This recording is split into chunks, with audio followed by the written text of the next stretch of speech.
It's time now for Countywide, a special presentation of Yavapai Broadcasting News. Join Paul David and Kyle Benedict as they talk with our community's leaders, newsmakers, and people in the know. You'll hear about the hot topics that affect all our lives in Yavapai County. And now here's today's Countywide.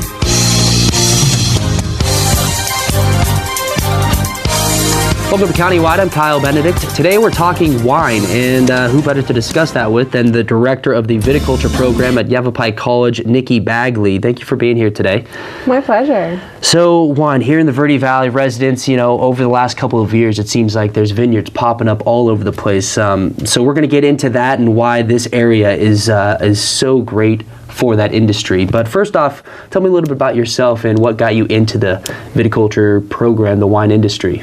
Yeah, I'm actually a Prescott native, so I'm, big on Arizona. I love Arizona, and I studied actually at Yavapai College myself in agriculture, and then I got my bachelor's at Prescott College, focusing mostly on soil, but agroecology, and made my way to the Verde Valley. Began working in vineyards in 2008.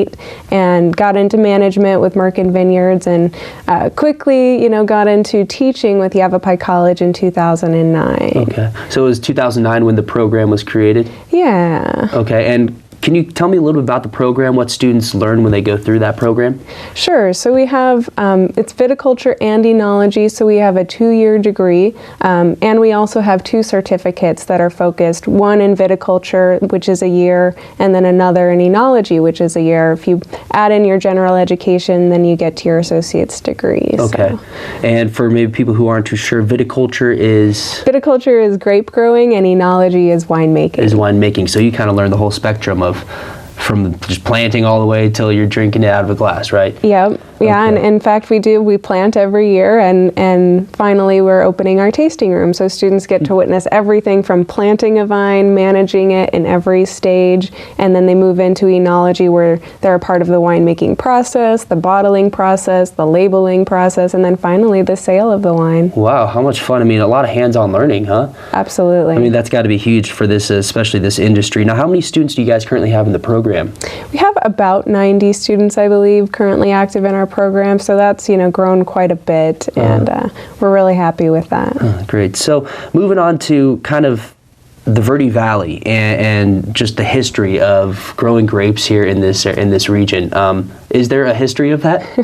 Yeah, and I mean it's kind of a new industry in our day, but actually there was a very established wine industry in the Verde Valley and in other parts of Arizona pre-Prohibition. So in Sedona, the Sherman family had a vineyard that was operating for 25 years and 75 acres, so very pretty large scale. And Jerome as well had some vineyards, and really catering to the European mining community that they wanted their wine, and so there was an industry there. But once Prohibition hit, even when it was repealed, our policies on the on a legislative level didn't really clear up until the 80s, and then it wasn't until 2005 that a piece of legislation went through that opened up direct sale of wine. That's really where the boutique wine industry in Arizona and all the tasting rooms, they became fully legal, and that's really when we saw the industry start to blossom in the Verde Valley. Okay, so from 2005 legislation, and then 2009 the program began. So that's really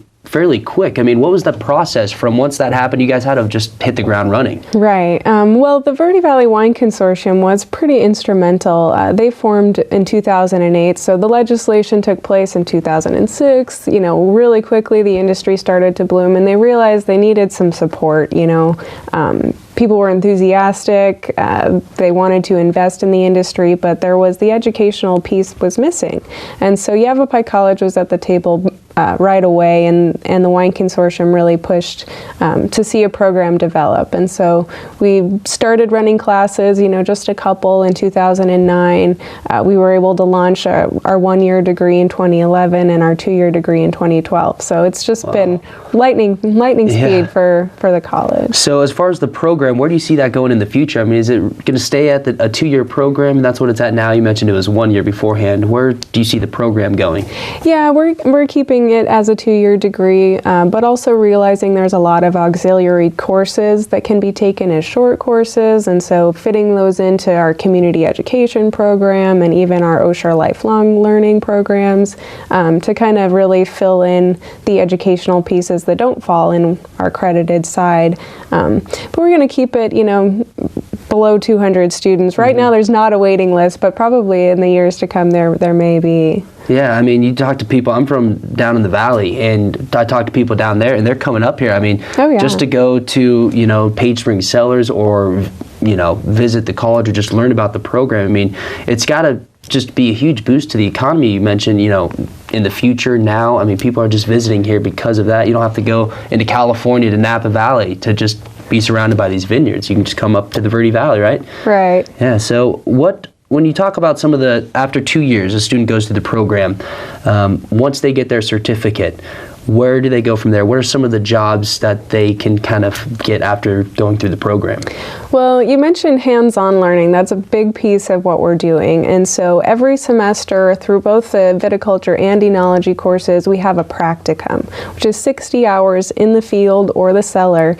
And some of those hours can be spent amongst other winemakers, other vineyard managers. And so they start to get to know the industry and network a little bit before they even graduate. And many people have jobs lined up, as vineyard managers, tasting room managers, cellar workers, and many students, have land of their own or want to invest in land. And so we actually have a big entrepreneur component to our student base, which is it's great. It kind of grows the employment opportunities in and of itself. Yeah, definitely. So now, what makes the Verde Valley, so desirable for people wanting to get into the wine industry?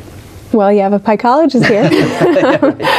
No, really, our program is unique to the Southwest. There are several community colleges throughout the U.S. who do programs like this, but we're the only program doing this in Arizona, New Mexico, Colorado, so it's very applicable. And we have students coming from all over the U.S. to take this program, so you're learning an Arizona-specific industry that you can actually take anywhere in the world. And we do have students move here and go back. Had one move from Napa and go back to Napa.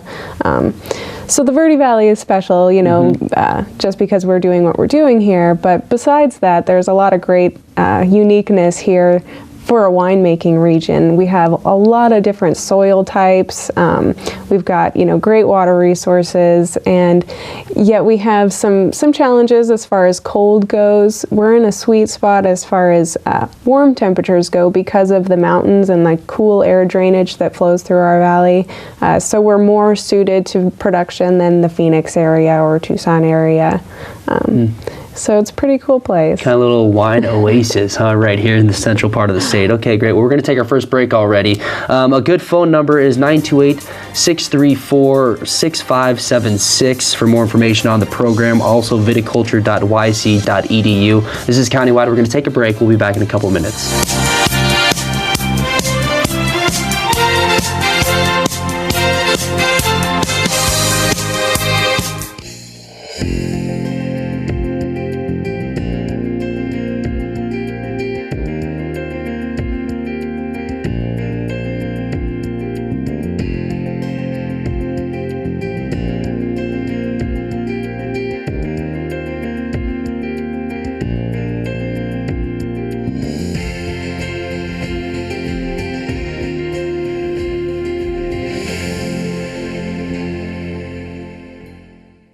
Doing great.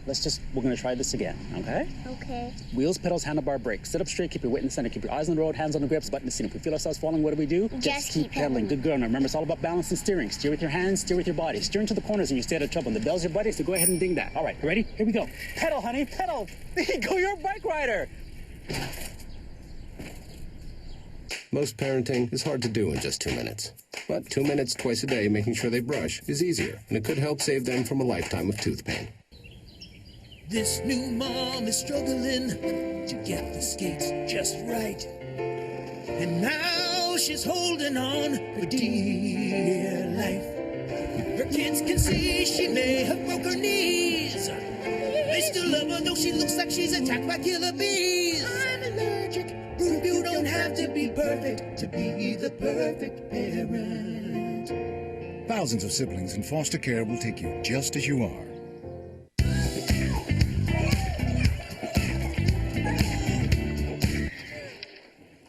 Looks like it's done.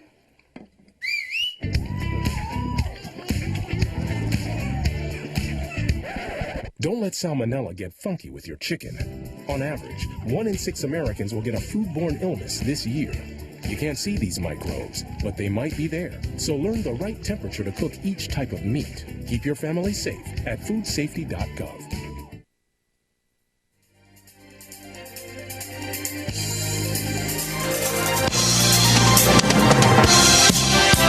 Welcome back to Countywide. Sitting down with Nikki Bagley, the director of the Viticulture program at Yavapai College. We talked about the program before the break and why this whole just region, the Verde Valley, is so unique and really a great environment to make wine.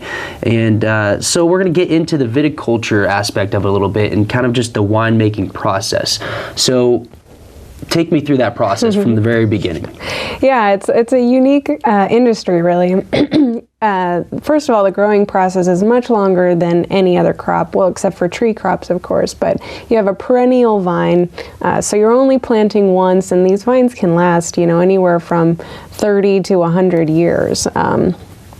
And it takes about 5 years to fully train them and get full crop production out of them. So that's a long time to be kind of babying these vines along. They go through a training process, so you prune them heavily the first year. The second year they get a trunk. The third year they get their cordons. The fourth year you establish spurs. And then you're finally to your fifth year where you have full production. So there's a lot of getting to know you between, the first year and the fifth year, which is kind of nice because everything is so nuanced that you really want to have a good relationship with your vineyard so you know what to expect in the winery. And so after planting, you go through all of that, you finally get your harvest going. It's just kind of painstaking, paying attention to these little grape clusters are so vulnerable. You want to make sure you're preventing disease and mildew, and then pest control, as far as keeping birds off of them and everything else. So they really become babies after a while, deserve that much attention. Yeah. And once they make it to the winery, you really are striving for evenness and consistency in your crop. And that's mostly because of, you're running numbers on the chemistry of the juice, and you want everything to be about the same. You don't want any surprises or those numbers to shift too much once you get them into the winery. Namely, sugar percentage and acidity are two really important parameters because yeast need a certain amount of sugar to convert into alcohol. And then acidity is important because not only does wine taste better when it has some acidity, it also has shelf life, and also yeasts are supported more by a more acidic environment, whereas bacteria take off in a higher pH. So it's really pretty critical, and it's the best case scenario is preserving those acids in the field. That takes a certain amount of canopy management, understanding how much light and how much shade you want on your fruit clusters. And so it's kind of a very unique vineyard by vineyard application. You also have different varieties of grapes, different species. We love the European wine grape, Vitis vinifera. Other wine grapes are more cold hardy, but we try to grow the European wine grape in the Verde Valley. And within that, we have several different varietals. So we've got, we like to grow a lot of Italian, Spanish, and Southern French varietals. In Arizona, they seem to do really well, maintain their acidity. So we've got things like Malvasia bianca, Sangiovese, Refosco, Aglianico, Grenache, Carignan, Viognier, things that you don't normally see on the shelf. So that, I think, in and of itself gives Arizona a great opportunity to kind of provide something to the world market that's not already being produced out of the U.S. On a high level.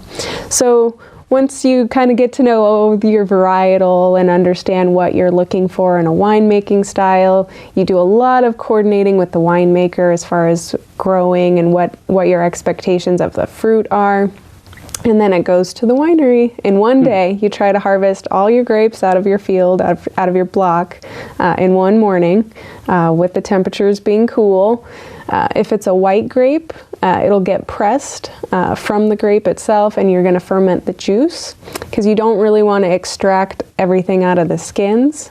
Whereas a red grape, you want the color, the character, the tannins. And so what you'll do is usually remove the berries from the stem and ferment the berries on the skin. And then after, a period of fermentation, which can be 6 days to 2 weeks or even longer, depending on winemaking styles, you would go ahead and press the must at that point. And you'd get a lovely red wine out of it, which then takes the whole rest of the season before bottling the summer after you pick it, usually. Wow, so you're looking at, 5 years just for the growing process. Okay, and then you're looking for additional time before it's bottled and ready to drink. So when you're talking about the different flavors, which, everyone knows is huge with wine, you have each wine has its own unique flavor and whatnot. That comes from the grapes? Right. And it's, you can take the same varietal, say Sangiovese, it's going to be different in Arizona than it is going to be from Italy. And within Arizona, even between fields, microclimate and soil type, all of those things and your management practices absolutely go into affecting the flavor profile or the terroir of your final wine. Okay, I was going to say, so the climate really does have so the better conditions they're able to grow in, then in theory, the better your wine is. Yeah. Right. Okay, so when we're looking at, right now in the Verde Valley, it seems like a lot of the vineyards are in the Page Springs area. Why is the climate just better there? Is it the environment? How does that work?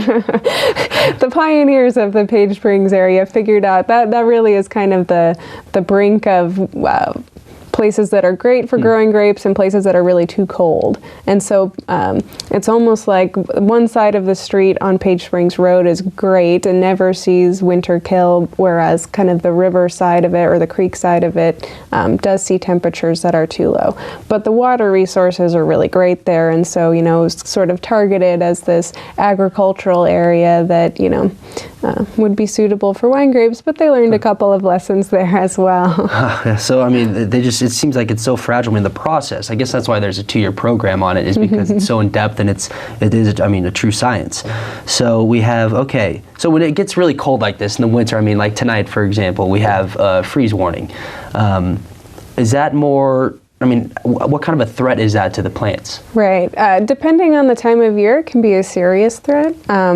When you have new, fresh green growth and your whole crop basically dependent on those initial shoots in the springtime, it's very critical to try to prevent frost, which you can do various different ways by using fans or fires or a couple of different spray products. A time like right now when the vines are going into dormancy, there's really no problem. You want everything to senesce naturally, but if the leaves get a little bit burnt at this point, it's fine. However, we do have another type of frost that induces winter kill, and those temperatures below 10 degrees usually in the low spots in the months of December and January. And so that's another time where usually just a couple of days in the year you're going to freak out and do everything you can to prevent that frost. Oh man, okay, great. It's a whole science. Learning so much here in just a couple minutes. Okay, great. We're going to take our second break already, talking about wine in the viticulture program at Yavapai College with the director of the program, Nikki Bagley. Again, more information, 634-6576. We're going to take a break. We'll be back in a couple of minutes. Cinderella found the pet that fits her perfectly. Tiana gave her pet the royal treatment. Belle found beauty where no one else did. And you can too. Share your heart. Share your love. Bring home your forever friend. Make a shelter pet part of your world. Happily ever after begins at theshelterpetproject.org. Right, mi cariño. So like I said, everything I learned about cooking, I learned from Grandma's empanadas. Shall we go again? Yep. Mix beef with the onions with the peppers with the paprika, the garlic with the regular cumin. Got it? Got it. Throw on the olives, stir, season, stir again, pour out the flour, roll out the dough, make a circle, drop in a fistful of filling, fold over, press, and ta-da! Most parenting is hard to do in just 2 minutes. But minutes twice a day making sure they brush is easier, and it could help save them from a lifetime of toothpaste. Because of Shriners Hospitals for Children, I can play basketball.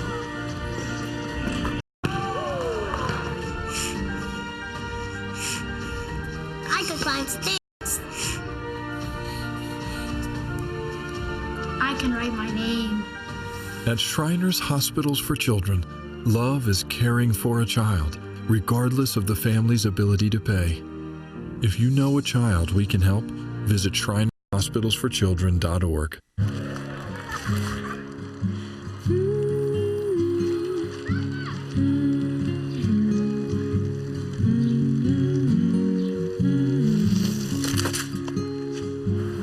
Of all the things you've done with your bike, donating it to Goodwill may be the most incredible of all. Your donations help fund job placement and training for people in your community, which means your stuff can be more powerful than you think. Goodwill. Donate stuff, create jobs.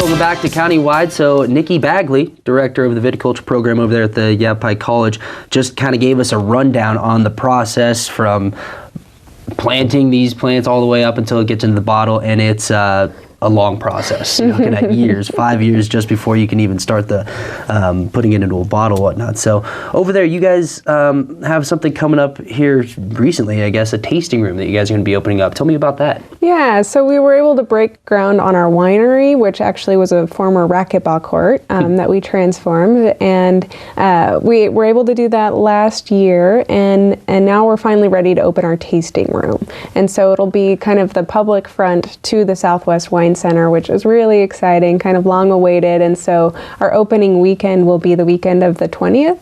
So Friday, Saturday, and Sunday of that weekend will be open from at least noon to 5 or 6, and people are welcome to come by and see what we've been doing. We have student-made wine, that's ready for sale. So. Great. So, wow, that's awesome. And so, I mean, obviously students are going to be the ones that are probably working there and producing that product. Okay. And now, in terms of students, registration is right around the corner. Is it open? Yeah, it's opening for continuing students. It opened a couple of days ago. And so if people are interested in registering, they should think about that. The spring semester begins, early, mid-January, and will run through May. So now's a good time to think about it. Yeah, great. Okay. And it's just for Yavapai College in general, I believe so. Yeah, and the registration page is yc.edu, so our main site is where students would register. Okay, real quick, we're almost out of time, but where do you see kind of this industry here in the Verde Valley going? Well, I think, it's onward and upward. Because real estate's so expensive in the Verde Valley, I really see the Verde Valley as being a high-quality wine industry, going forward, that we're just kind of ironing out any kinks and just increasing our quality year by year. So. Great. It's all about that passion, not necessarily bulk, but the quality, as you mentioned. Yeah. Great. Okay, Nikki, well, thanks for coming in today and talking about that. I mean, man, I just learned a lot in 25, 30 minutes. So.